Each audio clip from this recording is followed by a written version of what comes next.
Olá pessoal, aqui é o Júnior César e este é o canal Fé Simplificada. E hoje nós traremos uma simplificação sobre uma polêmica muito comum. Na verdade, algo que eu vejo direto e que inclusive entre os meus pares, entre o pessoal evangélico, a gente vê muito preconceito com relação à diferença entre as Bíblias, Wesley. Muita gente tem dúvida qual a diferença entre a Bíblia usada pela religião evangélica e pela religião católica. São diferentes? É a mesma coisa? E também porque há diferenças, se houver. Gente, essa daqui é minha Bíblia. Hoje, eu tenho 11 Bíblias de estudo, tem mais algumas outras Bíblias em versões diferentes. E essa é a Bíblia que eu estou usando agora, que eu estou lendo agora, né? A Bíblia da King James Version de 1611, é uma Bíblia considerada evangélica, que tem 66 livros, tá? Divididos em 39 no Velho Testamento e 27 no Novo Testamento. E essa daqui também é minha Bíblia. É minha Bíblia da Pastoral, uma Bíblia da editora Paulus, a editora Paulinas, edição pastoral, da editora Paulus, e ótima Bíblia, paguei super barato nela, e tem os 73 livros. Então essa é a diferença. Júnior, e esses 7 livros a mais aí, o que significa isso? Em 1545, num concílio chamado Concílio de Trento, a Igreja Católica, que já estava consolidada e formada já desde o terceiro século depois de Cristo, depois da ascensão de um imperador chamado Constantino e tal, ela como instituição, já com poder de Estado, ela insere na Bíblia 7 livros.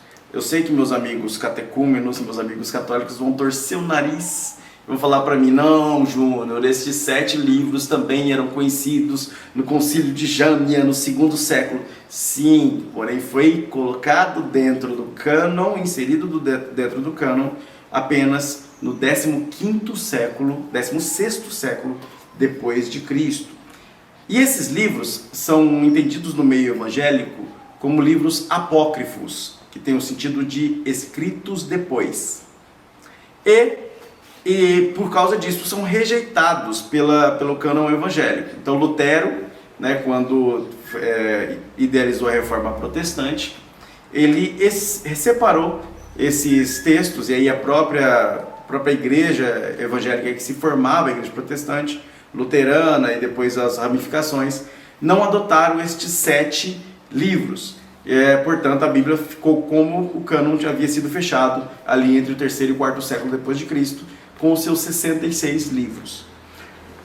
Quem continuou na Igreja Católica adotou os 73 livros a partir do 16º século. Portanto, a Bíblia na Católica ela contém esses 7 livros a mais. Tá, ok? Quais são esses livros a mais? Esses livros são 1ª e 2ª Macabeus, Judite, Tobias, Sabedoria, Eclesiástico ou Sabedoria de Ben-Siraque e Baruque. Além deles, ainda há pequenas adições ao livro de Daniel, o livro profético de Daniel, e também ao livro de Esther, conta a história, algumas particularidades ali no livro de Esther, pedacinhos, trechos. Então estes textos foram adicionados e nós, evangélicos, torcemos o nariz para essas adições e não aceitamos elas. Isso influencia o resto da Bíblia? De forma alguma, muito pelo contrário. Essa tradução da Paulus, da editora Paulus, a pastoral, essa azulzinha aqui, inclusive eu recomendo muito aos meus amigos evangélicos que tenham e que leiam, porque é uma tradução chamada Vulgata Latina de Jerônimo, baseada no texto Receptus. Estou falando difícil para vocês, mas é uma Vulgata Latina, uma tradução primorosa, muito bem feita e que contém esclarecimentos do mesmo jeito. Inclusive essa daqui tem notas e tem textos. Geralmente tem Bíblia que eu paguei mais quase R$200 e essa daqui bem completinha por 23 na época eu paguei. Então não há motivos para ter preconceito. Agora deixa eu te falar uma coisa. Eu acho que você vai entrar numa polêmica e numa pergunta que muita gente pode estar se fazendo agora. Esses 7 livros adicionados mudam o contexto, eles conflitam com o que está na Bíblia evangélica? Eles têm algum conflito ou apenas adiciona algo que não é mencionado na Bíblia evangélica? As duas coisas. Esse é o problema com relação, esse é o meu problema com relação aos textos. Por exemplo, 1º e 2º Macabeus são livros ótimos, livros históricos. Porém, contém erros anacrônicos, erros de anacronia, ou seja, eles têm problema com a datação. Eles têm dificuldades em algumas particularidades. O livro de Tobias, por exemplo, valida a oração pelos mortos, que no contexto geral da Bíblia é proibida. Então, algumas nuances desses livros fazem com que algumas doutrinas enraizadas pela concepção católica fossem validadas e na nossa concepção evangélica conflitam com o resto da Bíblia. Então lembra aquela questão da hermenêutica? Isso conflita um pouco com a gente. E aí a gente não aceita. Dentro do círculo católico há pessoas conservadoras que chamam esses livros também não de canônicos. Não acreditam que eles têm o mesmo peso dos outros livros da Bíblia. Entendeu? E chamam esses livros, em vez de apócrifos, de deuterocanônicos. E aí sim, é uma visão que eu acredito que dentro da Igreja Católica seja muito acertada. Porque eles não colocam o mesmo peso destes livros, 7 livros, com relação aos outros, não tratam eles como livros santos, mas tratam eles como um livro de importância um pouco menor, mas ainda importantes, tá bom? Então assim, apenas há essa diferença. Para poder trazer uma minhoquinha na sua cabeça aí, e aí deixar que você converse com um amigo católico para que ele possa te explicar melhor, o texto que eu uso geralmente para mostrar para um amigo meu que seja católico e que acredita nos 7 livros como canônicos, para demonstrar que na nossa visão e numa leitura direta, não seria interessante colocá-los no mesmo patamar dos outros livros da Bíblia, está no final do 2º Macabeus. No livro de 2º Macabeus, a conclusão do livro é essa, eu vou ler para vocês, rapidinho. Versículo 37 do 2º Macabeus. Assim terminou a história de Nicanor. A partir desse tempo, a cidade passou a ser governada pelos hebreus. Por isso, aqui encerro a minha narrativa. Se ficou boa, olha, presta atenção nisso, versículo 38. Se ficou boa e literariamente agradável, era o que eu queria. Se está fraca e medíocre, é o que fui capaz de fazer.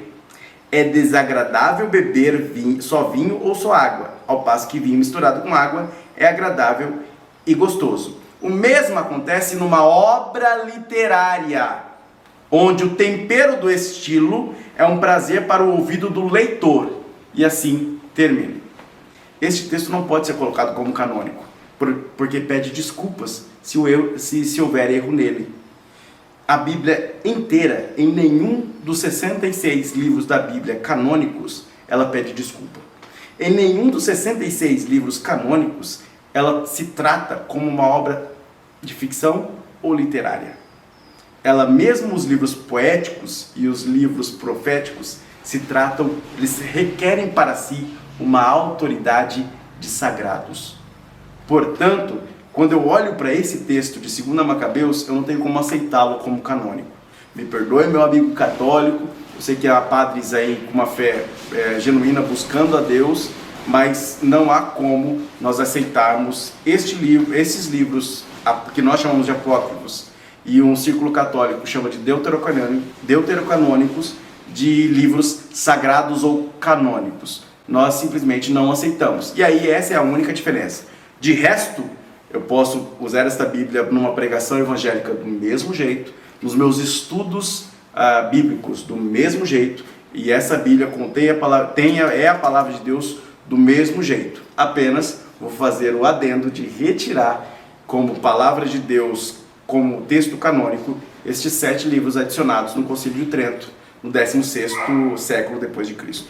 Lembrando a todos os nossos amigos católicos, é apenas uma divergência bíblica. Você é muito bem-vindo nesse canal e o seu comentário acrescenta muito para o nosso desenvolvimento, o desenvolvimento de todos que nos acompanham. Então, se você tiver qualquer argumento, quer deixar o seu ponto de vista, o comentário está aberto para você agora mesmo comentar qual a sua visão. Se você quer deixar alguma pergunta sobre tudo que o Júnior falou aí nos comentários, o Júnior com certeza vai ter o maior prazer para respondê-lo e também tirar as suas dúvidas. Então, lembre-se, estamos aqui para evangelizar. Talvez você tem alguns pontos que você discorde, mas lembre-se que a missão é a mesma, é levar a palavra de Deus de forma simplificada. Ô Júnior, essa diferença entre as Bíblias, a gente sabe que traz muita divergência, até muita acirrada, né? Talvez as pessoas estão errando aí também a mão, né? Dando uma supervalorização em algo que não é tão relevante, né? Não, exatamente. Eu tenho muitos amigos católicos, eu amo meus amigos católicos, na verdade de várias religiões, eu tenho amigos em todas as religiões. A gente bate papo, a gente dialoga muito bem. Eu não sou ecumênico, eu não acredito no ecumenismo, não tem como conciliar algumas doutrinas, isso é fato, porém isso não nos torna inimigos. Isso não faz com que eu odeie a outra pessoa que pensa diferente de mim. Isso apenas faz com que eu defenda aquilo que eu chamo de razão da minha fé. Tá? Eu tenho minha fé e minhas convicções e não vou mudar. Da mesma forma, o outro. Eu continuo amando você, do mesmo jeito, isso não impede de nós dialogarmos. Mas eu vou continuar defendendo o que a Bíblia me ensina a defender. É simplesmente isso. E eu quero muito continuar tendo contato com você e que você se manifeste, que você converse comigo. Eu tenho um outro vídeo falando sobre a diferença entre oração e reza, que na época deu bastante polêmica, mas consegui conversar muito bem com meus amigos católicos e até hoje eu tenho muitos amigos católicos que me seguem, amigos espíritas que me seguem, porque entenderam que no essencial a gente deve se unir e o essencial é levar Cristo a todo o mundo, porque o cristianismo tem realmente real importância nas nossas vidas e Cristo é a essência de tudo. O que é acessório, aquilo que está na lateralidade, na periferia, a gente discute, a gente dialoga, a gente até discorda, porém o que é central da nossa vida é a presença de Jesus, só Ele salva. Então você que ainda não se inscreveu nesse canal, te convido a se inscrever agora. Ajude esse canal pequenino ainda levar a palavra de Deus para muitas outras pessoas de forma simples, de forma que todos possam entender. Lembre-se, compartilha lá com seus amigos, com seus familiares e naqueles grupos do WhatsApp. Seja você a diferença, seja o sal da terra, né, Júnior? É isso aí, pessoal, porque para ter fé não precisa complicar não, simplifica. E a gente se vê no próximo vídeo. Até mais, Deus abençoe.